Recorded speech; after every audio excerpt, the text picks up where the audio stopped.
ایک سوال میں آپ سے پوچھتا ہوں، آج رمضان میں یہ بہت ضروری ہے، کیونکہ رمضان ہونے کے بعد بھی سب کو پتا ہے کہ چاند دکھتے ہی اللہ شیطانوں کو قید کر لیتا ہے، یہ سب کو پتا ہے۔ حدیث پاک میں بھی سرکش جنات اور شیطان دونوں قید ہو جاتے ہیں، ان کو قید کر دیا جاتا ہے، جب تک چاند نہیں دکھے گا یہ نہیں آئیں گے۔ لیکن جو 11 مہینے ہم بلیم ڈالتے تھے شیطان پر کہ ہم سے برائیاں ہو گئی، گناہ ہو گئی، کیوں؟ ارے شیطان ایسا کرا دیا، شیطان ویسا کرا دیا۔ اب رمضان میں کون کرا رہا ہے؟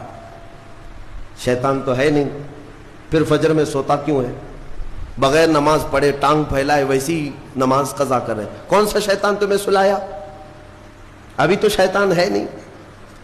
ابھی بھی بہت سارے لوگ چوری کا کھانا نہیں چھوڑتے، بہت سارے لوگ جھوٹ، دغا، غیبت یہ رمضان میں بھی نہیں چھوڑتے۔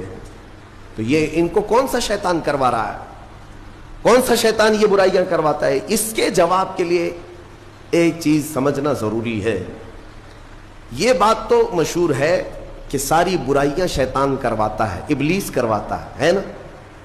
لیکن آپ کو وہ واقعہ معلوم ہے جب آدم علیہ السلام کو اللہ تعالیٰ نے پیدا کیا اور سارے فرشتوں سے کہا کہ سجدہ کرو، کل ہی کی تفسیر میں نے عرض کیا، اس میں ابلیس بھی تھا۔ ابلیس بھی اس وقت بہکا ہوا نہیں تھا، گمراہ نہیں تھا، وہ اچھا تھا۔ ابلیس تو بہت عبادت کرنے والا تھا اللہ تعالیٰ کو، تو اس نے اللہ کے حکم کو ٹال کر آدم کو سجدہ نہیں کیا، غرور میں کھڑا رہا، نافرمانی کیا۔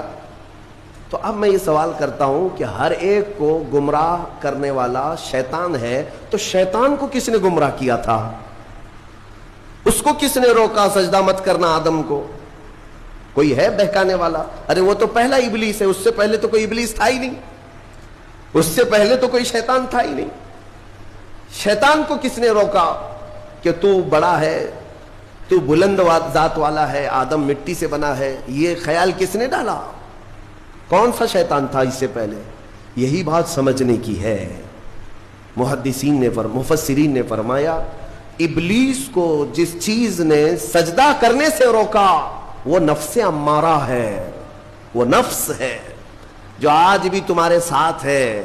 ہاں شیطان تو قید ہو جاتا ہے رمضان کے شروع ہوتے ہی، لیکن نفس تو ساتھ میں رہتا ہے۔ اب پتہ چلا کہ رمضان میں جو کچھ بھی غلطیاں یا کوتاہیاں یا گناہ کچھ لوگوں سے سرزد ہوتے ہیں تو یہ نفس کے پجاری ہیں، نفس ان کے ساتھ ہے، یہ نفس کی غلامی میں آ گئے اور نفس کے شکار ہو گئے۔